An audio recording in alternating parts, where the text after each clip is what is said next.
আল্লাহ পাক রব্বুল তারপরে বলছে ইয়া আইয়ুহাল্লাযীনা আমানু, হে মুমিন সকল, ইন্না কাসীরাম মিনাল আহবারি ওয়ার রুহবানি লা ইয়াকুলুনা আমওয়ালান নাস বিল বাতিল ওয়া ইয়াসুদ্দুনা আন সাবিলিল্লাহ।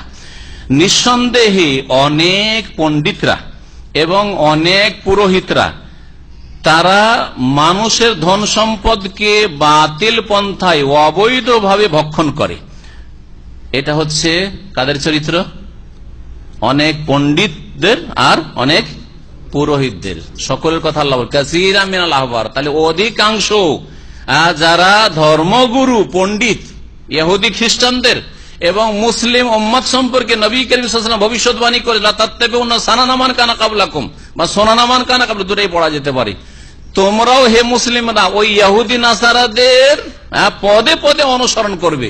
শুধু মুসলিম সমাজেরও বিদাতি মোল্লা মাদ্রাসা পড়াগুলো শিরকের ধর্ম যারা প্রচার করে থাকে ওই রকম মোল্লা, আর যারা বিদাতি তরিকাতে আমল করে থাকে আবেদ, এরা কি করে? অনেকের ধন সম্পদ অবৈধ পন্থায় ভক্ষণ করবে।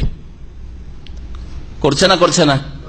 ইহুদি খ্রিস্টানদের মধ্যে কিছু উল্লেখ করেছে মুফাসসিররা, উল্লেখ করি এরা কিভাবে মানুষকে শোষণ করত, টাকা পয়সা টানত।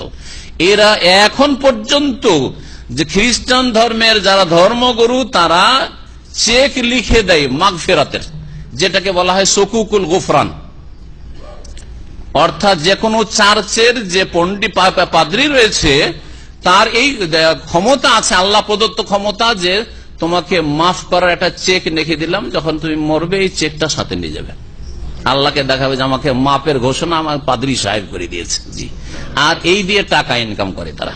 জি, এটা তাদের একটা ধর্মের একটা পার্ট। ইহুদিরা ঘুষখোর জাত, ঘুষ খেত, ঘুষ খেয়ে ফতোয়া বদলে দাও। কারোর জন্য একটা হালাল করা প্রয়োজন, এটা হালাল করতে হবে, আমার বিবিটা হালাল করতেই হবে। হ্যাঁ, চলো অসুবিধা নেই, হালাল করে দিলাম, এই জিনিসটা আমার হালাল করতে হবে, হালাল। তো এই ঘুষ খাওয়া তাদের কাজ ছিল। ঘুষ খেয়ে বকশিস খেয়ে ফতোয়া দেওয়া আমাদের মুসলিম সমাজও আছে না? নেই? আছে। যদি ভালো কিছু খাওয়াইতে পারেন তো আপনি নিজের মন মতায় ফতোয়া নিয়ে নেন। যদি একটা ধমক দিতে পারেন তাহলে সই কথা, সই আকীদা নিয়ে গেছেন আপনি হয়তো, আর একটা আলেমকে কোন রকম করে একটু বুঝিয়ে নিয়েছেন, আর সে হয়তো আপনার সাপোর্ট করতে যাচ্ছে, কিন্তু গ্রামের কিছু বিদ্যার্থীরা আছে ধমক দিচ্ছে, আপনি কি সাপোর্ট করছেন? হ্যাঁ, নতুন কথা নিয়েছে, কোথা থেকে শুরু সব কথা কি বলছেন? ভয় পেয়ে গেলেন যে চাকরি যাবে আমার, ঠিক না?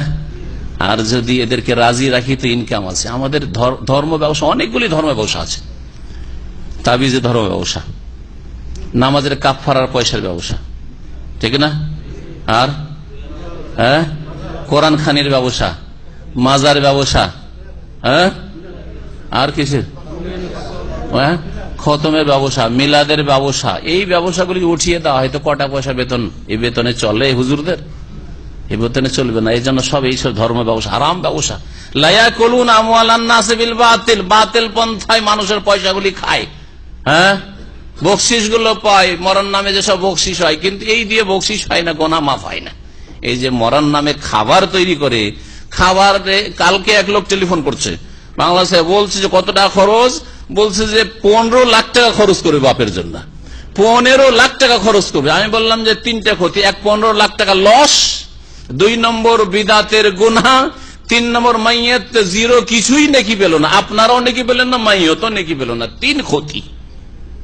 ভালো করে শুনে রাখেন, মন গড়া কথা বলছে না, না হয় আল্লাহ পাক হিসাব দেবেন। আর যারা এগুলো করছে তাদের বলেন যে রাসূলুল্লাহ সাল্লাল্লাহু আলাইহি ওয়াসাল্লাম এরকম করেছেন, তার সামনে তার 3 মেয়ে মারা গেছে, কোন মেয়ের জন্য কোরআন খানি করেছেন? হ্যাঁ, তারপরে এই কোরআন খানি করা, একসাথে সবাই মিলে কোরআন পড়া, একটা নজির দেন তো। একজন পড়বে, বাকিরা শুনবে, এটাই না ইসলামের হুকুম? ওয়াইদা কুরিয়াল কোরআন ফাসতামিউ, একটু আয়াত নিয়ে একটু গবেষণা করেন। কোরআন তেলাওয়াত হলে বাকিরাকে শুনতে হবে। আর সবাই হইচই করে, আপনি 5 পারা খতম, আমি 5 পারা, ও 5 পারা, সেই 5 পারা করে 6 জন মোল্লামের 5 6 30 খতম, সবাই পড়ছে। হ্যাঁ, এই তরিকাই তো যায় না। যদি ধীর স্থির পড়ে তবু তো এই তরিকা ইসলামী তরিকা না, গায়ের ইসলামী তরিকা। একজন পড়ে বাকিরা শুনবে। তো এইরকম বাতিল পন্থায় ভক্ষণ করা হচ্ছে পণ্ডিতদের কাজ আর দরবেশদের কাজ। আল্লাহ পাক বলছেন অনেক পণ্ডিতরা আর পুরোহিতরা এই কাজই করে। লা ইয়াকুলুনা আমওয়ালান নাসিল বাতিল ওয়া ইয়াসুদ্দুনা আন সাবিলিল্লাহ। তারপরে মানুষের খেয়ে দিয়ে যদি সঠিক রাস্তা দেখায় তাও একটা ভালো কথা, আল্লাহর রাস্তায় চলতে বাধা সৃষ্টি করে। যেহেতু খায় দেয় আপনার, সেজন্য হক কথা বলবে না, সেজন্য মাজারে যাওয়া যাবে না কথা বলবে না, মাজারে নজর নিয়াজ মান্যত নিয়ে আসা যাবে না বলবে না, কিছু দিয়ে যান, হ্যাঁ নিয়ে যান, দিয়ে যান, এই সবই চলছে, তাই না? বলবে না? বলবে না, কারণ ইনকাম কমে যাবে তো। সুবহানাল্লাহ, আজকাল প্রচার মাধ্যম ফেসবুক যারা দেখেন, কি যে টাকা টাকা ছড়িয়ে ছিটিয়ে আছে এরকম বিশাল হলে, আর ভক্তরা সব গনে শেষ করতে পারছে, বস্তা ভরছে, দেখেছেন কি? বস্তা ভরছে টাকা। আউযুবিল্লাহ, আউযুবিল্লাহ। দুনিয়া, এরা ধর্ম দিয়ে দুনিয়া কিনে নিয়েছে, ধর্মকে বিক্রি করে দুনিয়া ক্রয় করেছে। ইশতারাউ বিআয়াতিল্লাহি সামানান কালিলা। জি, আল্লাহ পাকের রাস্তায় এরা বাধা সৃষ্টি করে চলতে, সহি কথা বলে না।